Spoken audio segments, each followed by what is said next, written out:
নায়ক, যিজন যোগেশ্বৰ, যিজন মহেশ্বৰ, মহাযোগ ঈশ্বৰ, পৰমাত্মা ভগৱান, যি সকলোৰ হৃদয়ত আছে। সকলোৰ হৃদয়ত বাস কৰে কোন? সকলোৰ হৃদয়ত বাস কৰাৰ কাৰণে বাসুদেৱ ভগৱানৰ নাম। আপোনাৰ মোৰ হৃদয়ত কোন আছে? বোলে ভগৱান কৃষ্ণ আছে। সমস্ত জীৱৰ গীতাত সেইকাৰণে কৃষ্ণই অৰ্জুনক কৈছে, হে অৰ্জুন, যে মই সকলোৰ হৃদয়ত আছোঁ। ঈশ্বৰৌ সৰ্বে ভূতেশ্ব ভূতানাম অৱস্থিত, সমস্ত সৰ্বস্ব সাহং হৃদয় সন্নিবিষ্ট, মই সকলোৰ হৃদয়ত আছোঁ। আৰু এই চাৰিমুঠি জীৱটোক ময়ে সৃষ্টি কৰা। সেইকাৰণে ভগৱানে কৈছে, গীতাত কৈছে, এই ৰাম বাহিৰে ভিতৰে জানা, সমস্ত ভূততে পৰিপূৰ্ণ ৰূপে আছো মই মহেশ্বৰ। যেন জগতত ব্যাপী আছয় আকাশ, সেহি মতে সমস্ততে কৰোহু প্ৰকাশ। এই যে ব্ৰহ্মা আদি কৰি যিমান জীৱবিলাক আছে, এই ব্ৰহ্মাকে আদি কৰি জীৱ যিমান আছে, মানে যিমান জীৱ আছে, চব ভগৱন্তৰ মায়াত শয্যাত ঘুমতি যায় বুলি কৈছে, শুই আছে। আপুনি ময়ো শুই আছোঁ, বুজি পাইছেনে?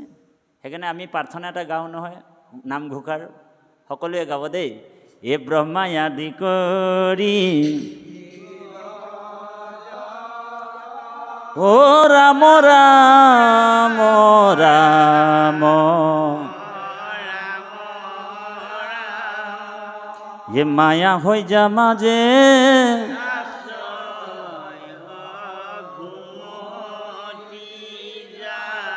হে ৰাম তুমি হে চৈতন্য, ও ৰাম ৰাম ৰাম, হৈ আমি অচেতন,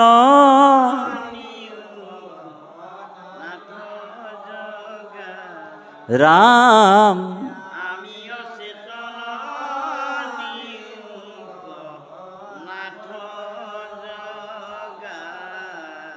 গতিকে আমাৰ আইসকলক কৈছোঁ, মাসকলক, যে ব্ৰহ্মাকে আদি কৰি যিমান জীৱবিলাক বোলে মায়াৰ শয্যাত ঘুমতি যায়, চবে শুয়ে আছে, তেনেহ'লে মাসকল, আমাক জগোৱাজন কোন বাৰু? আমাক কোনে জগাই ৰাখিছে? এ তুমি হে চৈতন্য সনাতন, অ ৰাম ৰাম ৰাম, ৰাম ৰাম, ঐ আমি অচেতন, নাথ ৰাম আমি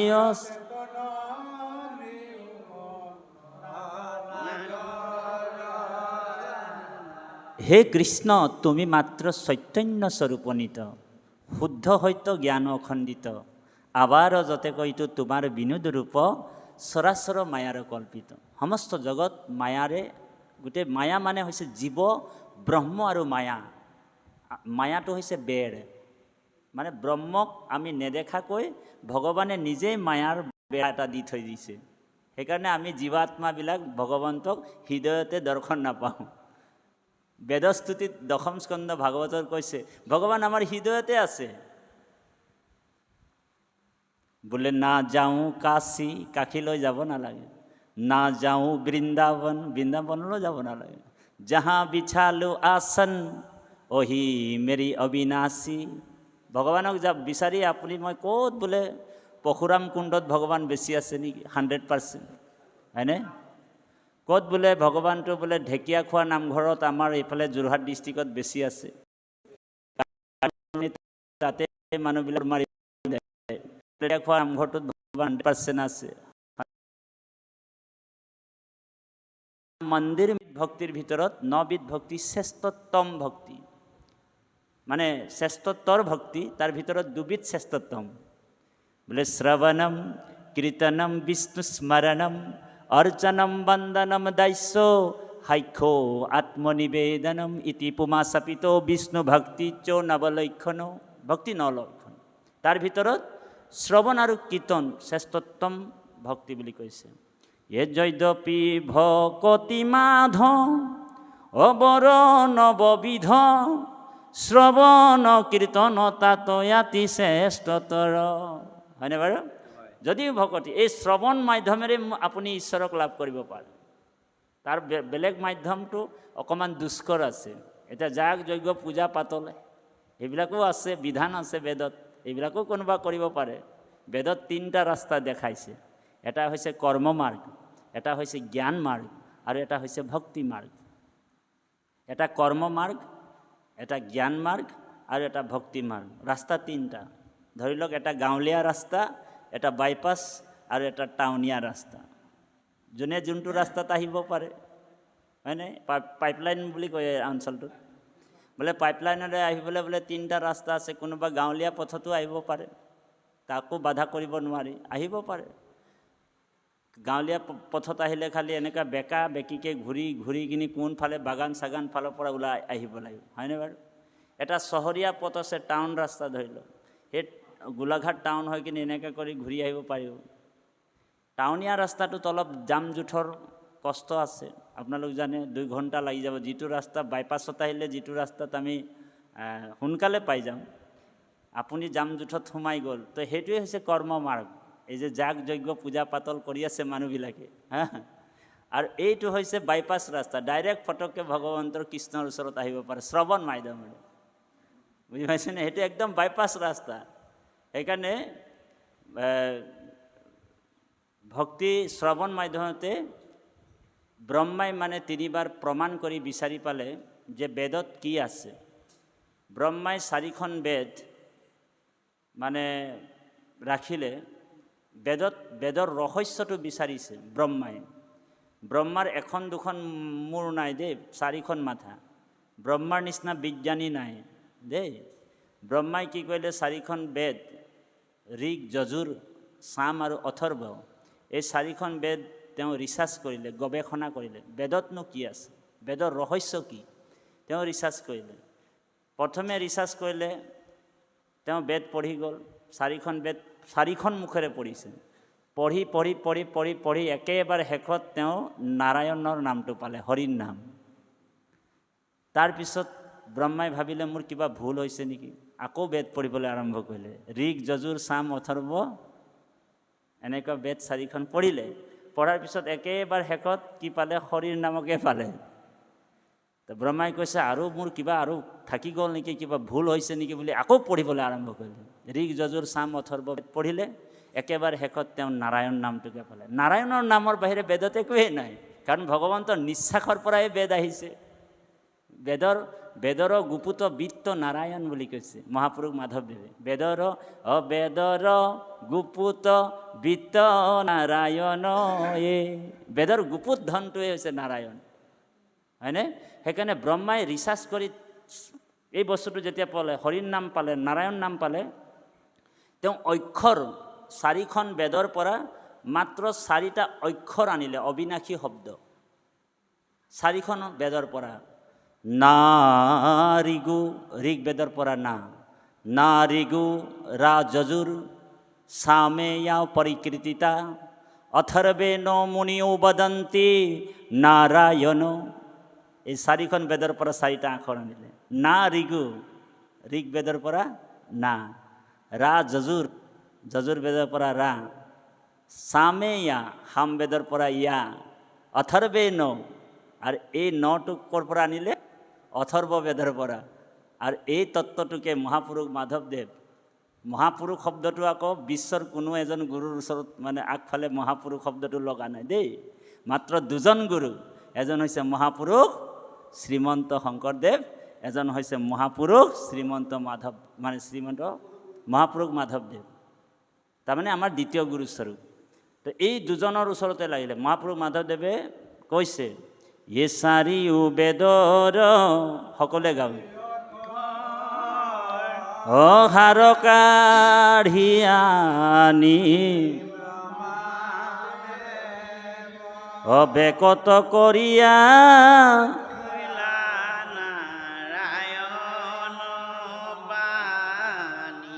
হেহি নাৰায়ণ অশুদ্ধ কৰোঁ আমি, ইয়ে হৰি সন্তোষৰ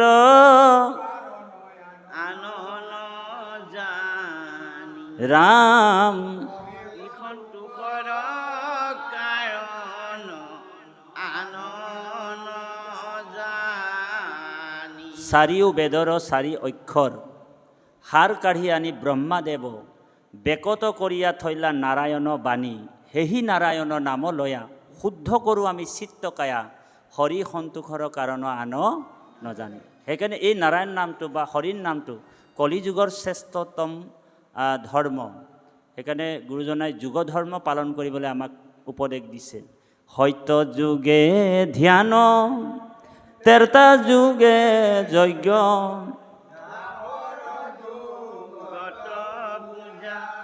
কলিত শৰীৰ কীৰ্তন বিনাই আৱাৰ নাহি দুজা। কলিত শৰীৰ কীৰ্তন এৰিয়া আনমতে চাহে গতি যেন কুলবধূ নিজ স্বামী তেজী ভজে গয়া উপপতি। কলিযুগত হৰিৰ নাম ঈশ্বৰৰ ভক্তি এৰি যদি বেলেগ ধৰণৰ তেওঁ উপায় পাম বুলি ভাবিছে, গতি পাম বুলি ভাবিছে, তেনেহ'লে যেন কুলবধূ, কুলবধূ মানে বংশৰ বোৱাৰী, যেনেকৈ বাহিৰা এজন উপপতিক ভজা নিচিনা হয়। আমি যদি মহাপুৰুষ গুৰুজনাৰ যিবিলাক উপদেশ দিছে, মানে শাস্ত্ৰৰ সাৰ কাঢ়ি আনিছে, বেদান্তৰ সাৰ কাঢ়ি আনি আমাক সাৱলীল ভাষাৰে, হয়নে বাৰু, এনেকুৱা ভাষাৰ লালিত্য দিছে, হয়নে বাৰু, শব্দৰ যিবিলাক ঝংকাৰ দিছে, গুৰুজনাৰ উপমাবিলাক মানে ভাগৱত গ্ৰন্থ হওক, কীৰ্তন গ্ৰন্থ হওক, মহাপুৰুষসকলে আমাক যিখিনি বস্তু অৱদান দিছে, আমি আৰু বেলেগ গুৰুক আৰু হাত নাপাতিলেও হয়। অ' হৰি, হয়নে বাৰু? তথাপিও মানুহবিলাক অসমীয়া জাতিটো আমাৰ অসন্তুষ্টি। কোনোবা এটা বোলে বেলেগ বেলেগ গুৰু আছে নহয়, ঢেৰ গুৰু আহি গ'ল, এতিয়া অসমতো সোমাই গ'ল পশ্চিমীয়া গুৰু। আমাৰ আদিবাসী ভাষাত কয় বোলে আজকালতো বোলে ঢেৰ গুৰু ওলাই গেলেকে ৰে, আজিকালি ঢেৰ গুৰু, হয়নে বাৰু? আজিকালি ঢেৰ গুৰু বোলে আজকালতো বোলে ঢেৰ গুৰু ওলাই গেলেকে ৰে, আজিকালি ঢেৰ গুৰু ওলাই গ'ল। বোলে গুৰুবিলাক কেনেকুৱা, হয়নে বাৰু? বোলে গুৰুবিলাক কেনেকুৱা, বোলে লণ্ড গুৰুৰ ভণ্ড চেলা, গুৰুবিলাক লণ্ড, চেলাটো ভণ্ড। বোলে লণ্ড গুৰুৰ ভণ্ড চেলা, ধৰাই দিলে খাতে খোজে মাটিৰ ঢেলা। ও ৰকম গুৰুকে গুৰু যদি বানাই লিয়ে, তেতিয়া জীবনে তাৰ কেতিয়াও কল্যাণ নহ'ব। ও হৰি, হ'বনে? তেনেকুৱা গুৰু এজন। সেইকাৰণে মহাপুৰুষ মাধৱদেৱে কৈছে, শংকৰহে শুদ্ধ মত শাস্ত্ৰৰ তত্ত্বক ভেদি প্ৰচাৰিলা কৃষ্ণৰ ভকতি, তাংক এৰি কি কাৰণে আনক বোলয় গুৰু, কিনো লোক মহামূঢ় মতি। গতিকে সেই শংকৰেহে আমাৰ পৰম গুৰু, আৰু শংকৰে হৈছে জগত গুৰু।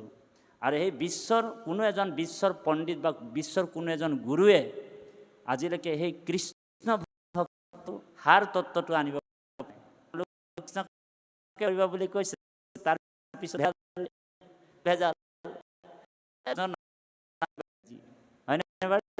তুমি গুলি নাখালে টোপনিয়ে নাহে। ঠিক এই সংসাৰখনত দুখ আৰু সুখ, দুখৰ পিছত সুখ হয় আৰু সুখৰ পিছত দুখ হয়। দুখটোও খন্তেকীয়া বস্তু আৰু সুখটোও খন্তেকীয়া বস্তু। দুখটো যোৱাৰ পিছত সুখটো আহিবই, সেইটো নিশ্চিত। আপুনি নিবিচাৰিলেও সুখ আহিব আৰু আপুনি নিবিচাৰিলেও দুখ আহিবই। গতিকে যেনেকৈ ঠাণ্ডা, আপুনি নিবিচাৰিলেও ঠাণ্ডা দিনটো আহিছেনে, আপুনি নিবিচাৰিলেও গৰম দিন আহিব, হয়নে বাৰু? ঠিক এই আমাৰ জীৱনত এই দুটা বস্তু আহিব। সেইকাৰণে তাৰ কাৰণে দুখ কৰিব মানা কৰিছে আমাক, যে এইটো নিয়তিৰ নিয়ম বুলি পালন কৰি আমি ঈশ্বৰৰ ভক্তি কৰিব কৈছে। কৃষ্ণ আগবাঢ়ক।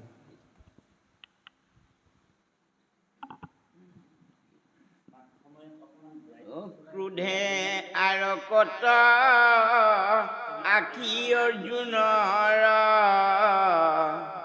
অনে দিলা একো সিদ্ধান্ত, দ্ৰৌপদীৰ আগে দুৰ্জন দ্বিজক, এ ঢুকু চাই পেলাই লন্ত।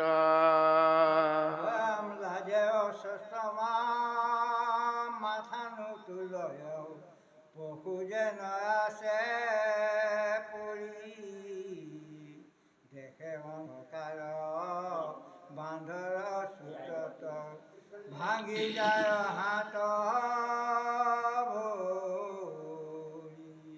অ অমৃতক পুতক সুমৰি কান্দন্তে আচন্ত দ্ৰুপদ জীউ গৌতমী পুত্ৰৰ অৱস্থা দেখিয়া এই অন্তৰিক্ষ ভৈলা জীউ হাহাকাৰ কৰি গুৰুৰ পুত্ৰক প্ৰণামী লপাৱ চুই মেলা মেলা বান্ধ ইহান দেশে অধিক উধায়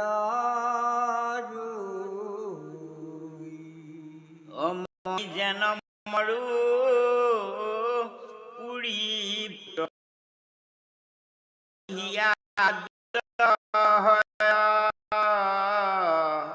আহান বচা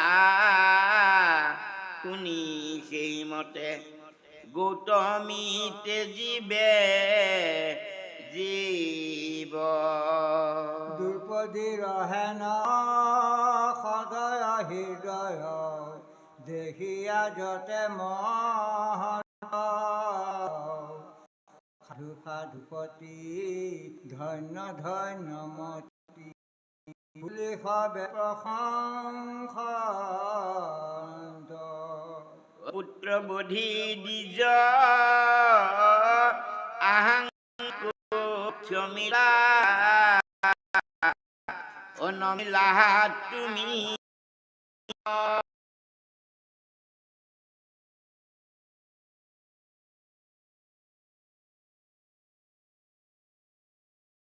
अहम तिष्ठामि वैकुंठे जुगिनम हृदयो न च मदभक्तो यत्रो गावन्ति तत्रो तिष्ठामि नारद भगवाने नारदक কৈছে হে নারদ মই বৈকুণ্ঠত নাথাকো ৰয় যোগীৰ হিয়া এৰি সমুদায় থাকোহো ভক্তৰ কীৰ্তন কচাই এতিয়া ভগৱান বৈকুণ্ঠ নাথাকো ৰয় বুলি কৈছে আৰু যোগীসকলে মোক যোগ ধ্যানৰ যোগেদি হৃদয়ত বহাই ৰাখে সেই যোগীসকলৰ হৃদয়ও এৰি দিওঁ মই কাৰ কাৰণে এৰো এই যে ভকতসকলে যে ঈশ্বৰৰ নাম গুণ লয় যে বহি কিনে একেলগে মোৰ জন্মলীলা ৰহস্যবিলাক শুনে শ্ৰৱণ কৰে কীৰ্তন কৰে মই সেই জাগাত থাকোঁ বুলি কৈছে সেইকাৰণে অৰ্জুনক এই নাৰদক কৈছে নাহম তৃষ্টামি বৈকুণ্ঠে নাহম তৃষ্টামি বা বসামি নাহম বসামি বৈকুণ্ঠে যোগিনম হৃদয় নোচ মদভক্ত যত্র গাৱন্তি তত্ৰ তিষ্ঠামি নাৰদ হয়নে বাৰু অকল ময়ে নাথাকোঁ তাত মোৰ য'ত জন্ম কৰ্ম য'ত ভাগৱত শ্ৰৱণ আৰু কীৰ্তন হয় ভগৱন্তৰ গুণনাম শ্ৰৱণ আৰু কীৰ্তন হয় তাত বোলে গংগা আদি কৰি যিমান তীৰ্থবিলাক আছে বোলে তৈত্ৰয় গংগা যমুনা সৌবেনী গোদাবৰী সিন্ধু সৰস্বতী সৰ্বাণি তীৰ্থানি বসন্তি তত্ৰ যথা অচ্যুত দ্বাৰা কথা প্ৰসঙ্গ য'ত ভগৱন্তৰ কথা হয় কৃষ্ণ কথা দেই তাত ভগৱন্তৰ লগত বায়বী ৰূপত স্থাৱৰ জংগম যিমান তীৰ্থ আছে সব বোলে সেই পুণ্য জাগাত আহি উপবিষ্ট হয় বুলি কৈছে ধেমালি কথা নেকি সেইকাৰণে যিসকল একান্ত ভকত হয় সেইসকল বেছিকৈ তীৰ্থলৈ নাযায় বোলে প্ৰয়াম শিশু কাল হন্তে ভৈল ভকত কৃষ্ণৰ প্ৰীতি বাঢ়ি যায় তান্তে সমস্তে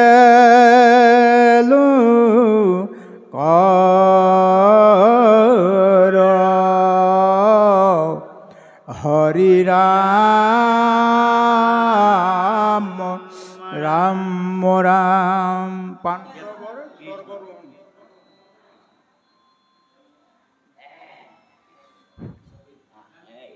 পাণ্ডৱৰ আপোনাৰ মহাপ্ৰভু নিগদতি সুত শুনা কথা বিপৰীত নিগ্ৰহিলা জিমতে অলিক পৰীক্ষিত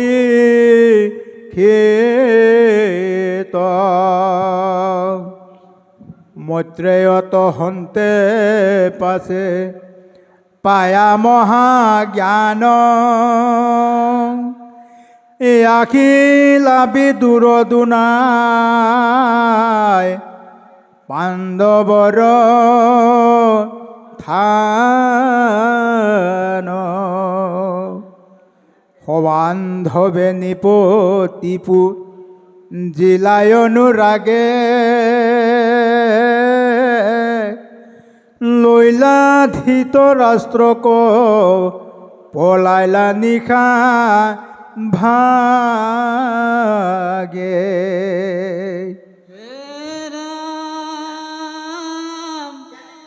নপাই বৃদ্ধ পিতৃকণি প্ৰতিকান্দিলন্ত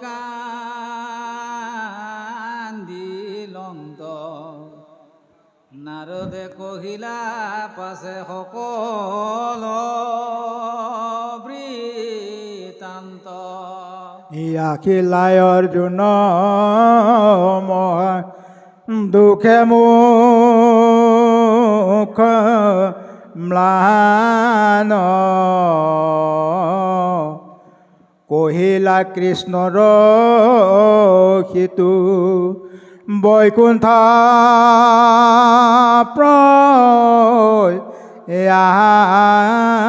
প্ৰয়ান শুনি নিৰ্পতিৰ ভৈৰা মনত বিষাত পৰীক্ষিত নাতিক দিলন্ত দণ্ড পাত মথুৰাত নিয়া ৰাজা পাতিলা ব্ৰজক